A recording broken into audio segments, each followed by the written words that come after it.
I met her on a rainy Tuesday that didn't feel like it was supposed to happen.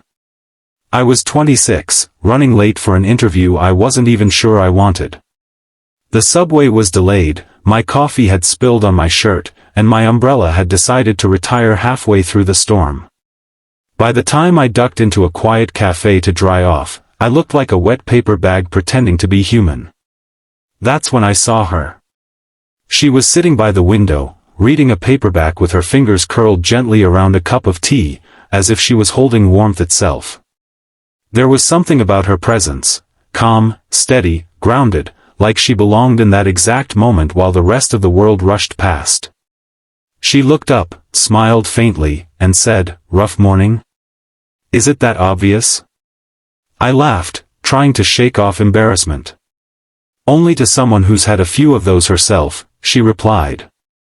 We started talking, just small things at first. The weather. Books.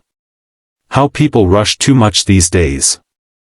She told me her name was Claire. She worked with local charities, helping single parents find jobs. I didn't ask her age, but I could tell she'd lived a little more life than me. Not old, not young, just seasoned by time in the best way. Something about her made me forget I was drenched and unemployed. Over the next few weeks, I found reasons to visit that cafe again.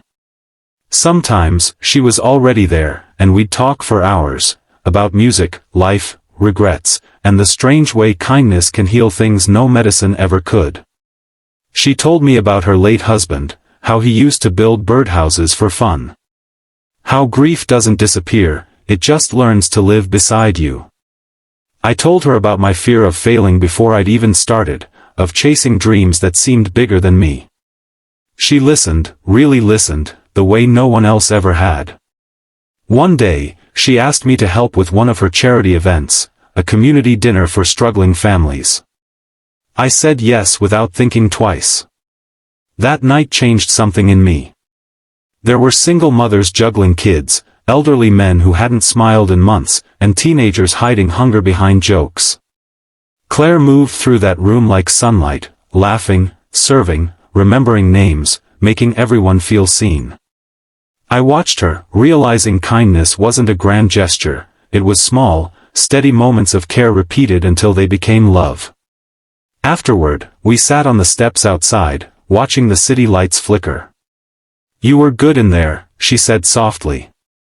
"I just followed your lead," I replied. She looked at me for a long time, then said, "You remind me what it's like to believe again." I thought I'd run out of that. There was silence. Not awkward, but full. The kind that speaks louder than words. Weeks turned into months. We became inseparable, not in a romantic, movie scene way, but in a deeper, human way. I stopped worrying about our age difference because, honestly, it stopped mattering. One evening, as we closed up after another long charity drive, she suddenly stopped me. Her hand brushed mine, gentle but certain. "I used to think love had an expiration date," she whispered. "But you make me forget my age." I didn't know what to say. Not because I didn't feel the same, but because sometimes words only make sacred things smaller. So I just held her hand, and in that quiet space between heartbeats, everything made sense. But life, as always, had other plans. A few months later, Claire fell sick. Nothing dramatic at first, just exhaustion, dizziness. She waved it off, saying she just needed rest. But I knew something was wrong. When the diagnosis came, cancer, it felt like someone had stolen the air from the room.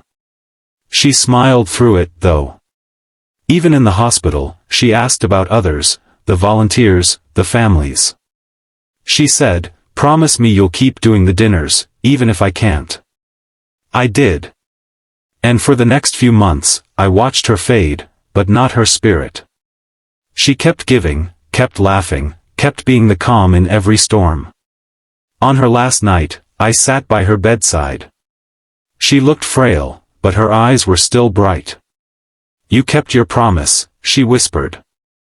"I'll keep it for the rest of my life," I said. She smiled, a small, tired smile, and whispered again, "You made me forget my age, and remember my purpose." Those were her last words to me. A year later, I still run the dinners. Same cafe. Same community. Sometimes when I serve tea to a stranger or help someone find a job, I catch myself smiling the way she used to. And in those moments, I realize, she didn't just teach me kindness. She became it in me. Love, in its truest form, doesn't always end with a kiss or a confession. Sometimes, it ends with a whisper that lives forever. Age doesn't define connection. Kindness does. Compassion bridges generations, heals wounds, and reminds us that the heart never really grows old. Because sometimes, the people we think we're too young or too old for, are exactly the ones who show us who we're meant to become.